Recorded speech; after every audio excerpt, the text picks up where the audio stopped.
Voltamos com o nosso terceiro bloco, analisando uma bela mão aqui que o Renan recebe no Big Blind. E vamos ver como esse malandro jogou essa mão.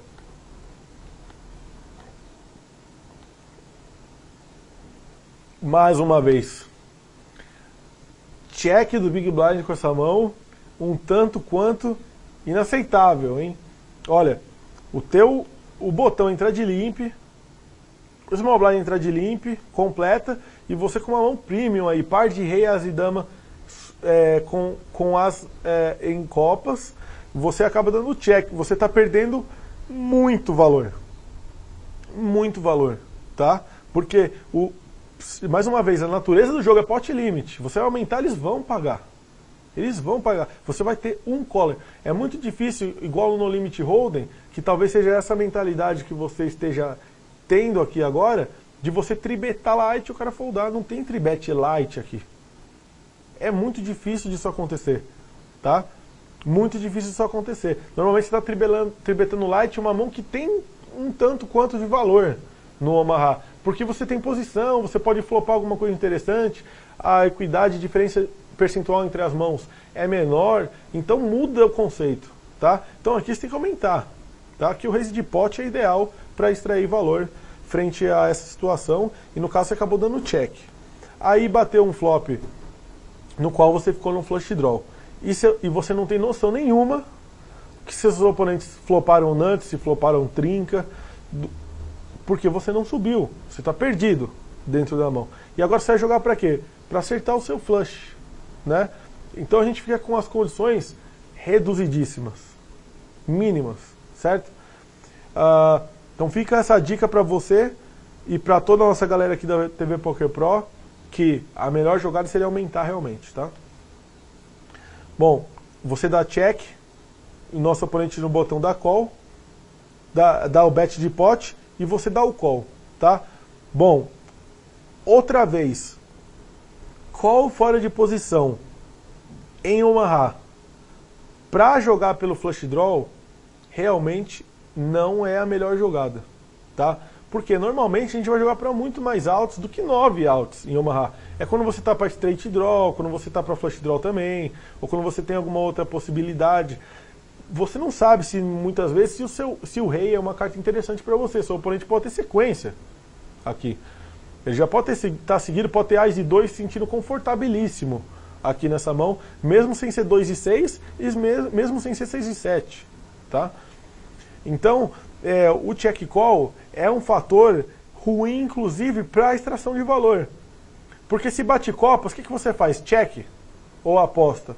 Possivelmente você vai expulsar, vai tirar seu oponente da jogada e não vai extrair mais valor nenhum. Então, mais uma vez, por questões de valor, extração de valor nessa mão, que você ganhe mais fichas, você teria que ter aumentado nesse flop. Já descobre se seu oponente não está cebetando um par de as ou uma mão ruim, que ele vai cebetar, ele vai largar. Agora, se seu oponente voltar ao win, dependendo do tamanho do seu cebet, certo? Ou do seu check raise, na verdade que é o check raise que eu estou enfatizando aqui, você pode descobrir se realmente seu oponente tem uma sequência, e se você pode dar fold nesse flush draw no flop, ou se você se comprometeu no pot pelo fato do stack grande que você tem, e você vai ter que acabar dando call no flush draw e com esse overs de trinca e uma possível running full house, tá? O que eu estou querendo dizer aqui? Mais uma vez, a análise da situação depois da jogada, ela não vai funcionar. Você tem que pensar isso antes, ter um plano para a jogada. Então analisa o stack do cara já. Por exemplo, ó, vamos fazer um exercício básico aqui, ó. Por exemplo, o cara fez 450. Você faz tudo 1.800, certo? Se o cara estourar,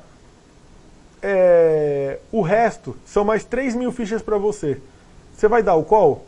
Você vai dar o call. Já tem 4.000 fichas no pote, mais 3.000, e 3 tem que pôr 3.000 para ganhar 10.000 fichas. Você tem inclusive odds para fazer isso, né? Para tornar isso uma jogada lucrativa.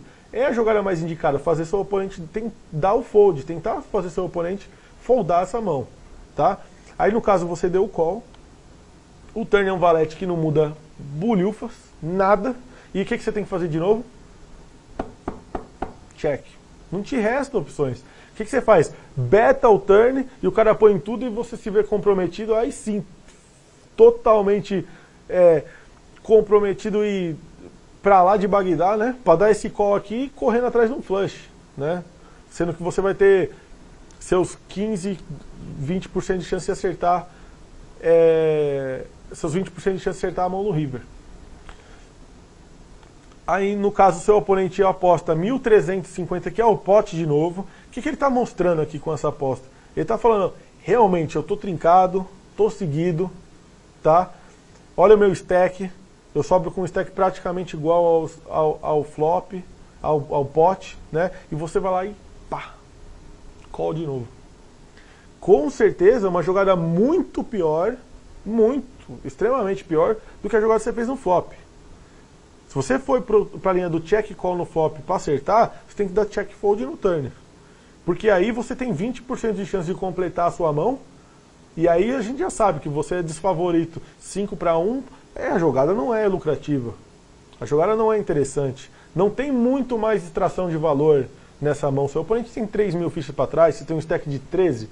Os stacks efetivos não são similares para você justificar uma jogada pós-flop tão evoluída assim. Tá? E aí no river você erra a mão. O que fazemos? Check fold e perdemos aí preciosas 2.000 fichas nessa mão.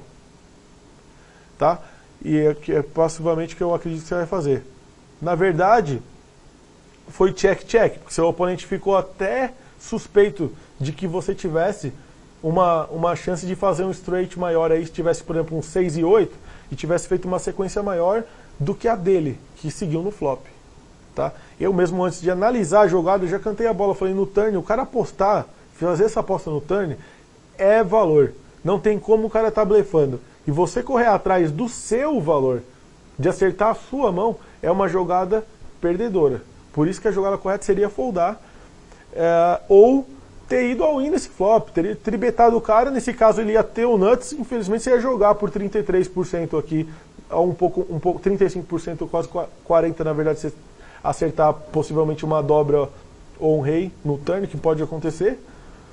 Você tem que fazer uma jogada um pouco mais criativa, sair um pouco mais do padrão, que está muito básico, e esse básico não está te rendendo lucro, tá? Dentro dessa jogada. Mas lembrando que essa jogada que você pode fazer, talvez seja por um cacuete, que eu sei que você até tem esse cacuete, que você joga cash game live. Talvez seja uma jogada muito mais parecida com Cash Game Live, você talvez não tenha analisado, prestar atenção muito nos stacks efetivos, entendeu? Para fazer essa jogada. Então, é muito melhor mudar de linha. Eu prefiro muito mais que jogue com essa linha diferente, tá? Aqui a gente recebe As, 9, 3 e 2, single suited com 3 cartas de pau, você completa o small, beleza, é isso aí que eu tô falando. É uma muito ruim?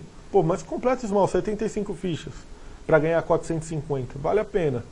E aí você vai ver, diferente do holding, você vai analisar se você acerta ou não o flop, diferentemente do holding, que você acerta lá o top pair e se atola sem kicker ou alguma coisa assim do gênero.